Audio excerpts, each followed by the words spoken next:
Os combustíveis, tanto do diesel quanto da gasolina, foi uma das razões que motivou toda a polêmica em relação à troca de comando da Petrobras. Por isso, a gente volta a conversar com o cientista político, o doutor Luiz Felipe Dávila.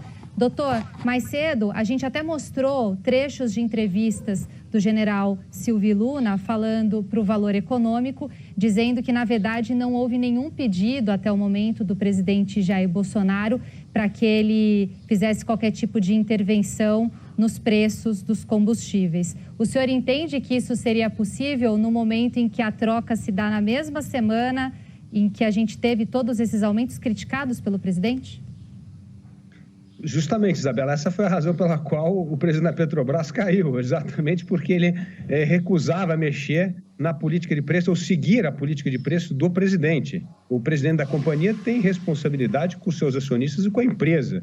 E a decisão de tomada de preço não é uma questão voluntariosa, é uma questão de mercado, entender as circunstâncias. O câmbio no Brasil está alto, o preço do petróleo é um preço de uma commodity internacional. Portanto, as coisas não são tomadas de sopetão. E esse foi o motivo pelo qual o presidente o presidente da República anunciou a demissão do presidente da Petrobras, Castelo Branco. Portanto, é um péssimo sinal.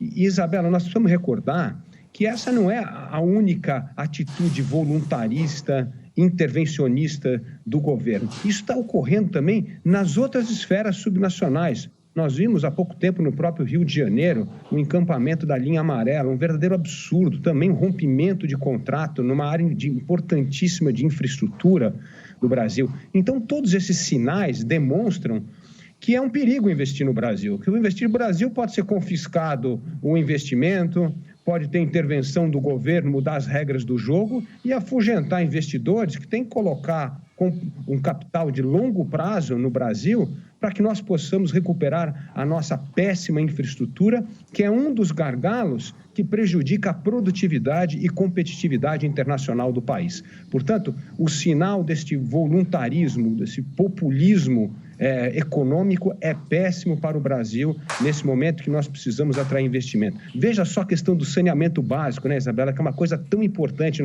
Nós acabamos de aprovar o marco regulatório do saneamento no Brasil e nós teríamos de universalizar o saneamento até 2033. Precisamos de 700 bilhões de reais de investimento. Isso pode gerar mais de 600 mil empregos diretos. E com esses sinais que o presidente acabou de dar, nessa demissão voluntariosa do presidente da Petrobras, afugenta esses investidores que poderiam trazer esses recursos, gerar emprego num momento crucial que nós encontramos o Brasil com a maior taxa de desemprego da sua história e novamente mergulhando na recessão econômica.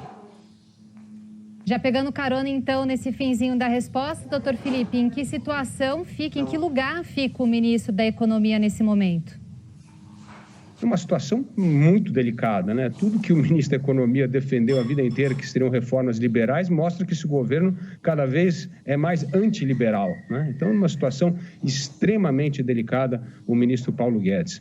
Mas nós temos de olhar agora para você ver. E aconteceu isso, né, Isabela, numa semana tão importante que nós temos de votar a PEC emergencial na quinta-feira, algo fundamental para garantir o auxílio emergencial à população mais pobre.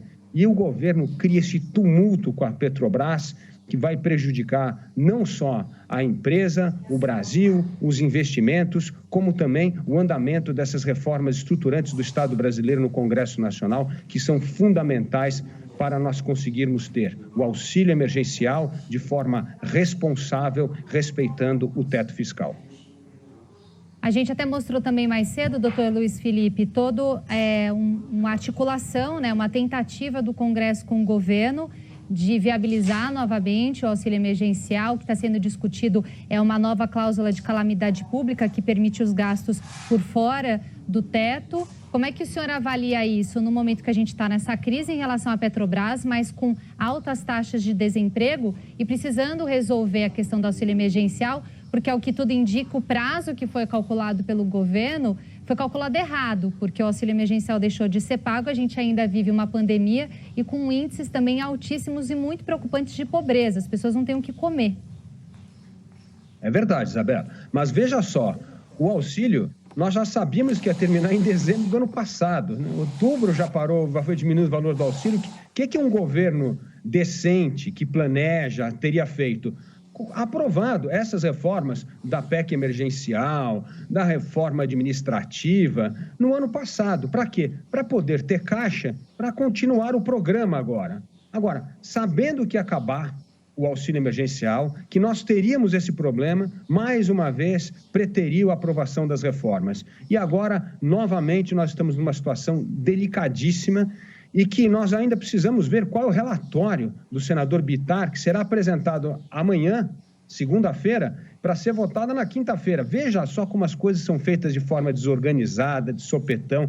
Isso é uma matéria que deveria ter sido votada o ano passado e, novamente, não foi porque essa pressão do corporativismo, essas atitudes populistas do governo acabam prejudicando o andamento das reformas e tira foco das reais prioridades do Brasil, que é reformar o Estado, zelar pelas pessoas que estão sem emprego, que estão sem renda e que precisam dessa ajuda do governo, mas com responsabilidade fiscal. Essa é a prioridade do Brasil e nós estamos, mais uma vez, preterindo a agenda para aprovar essas reformas, porque nós acabamos sendo sempre atropelados por crises criadas pelo próprio presidente da República, que acabam gerando dificuldade nas negociações políticas e postergando a votação das reformas. Parece que assim o presidente trabalha para sabotar as próprias reformas que são importantes para o país e para o seu governo, porque afinal de contas o governo precisa mostrar serviço,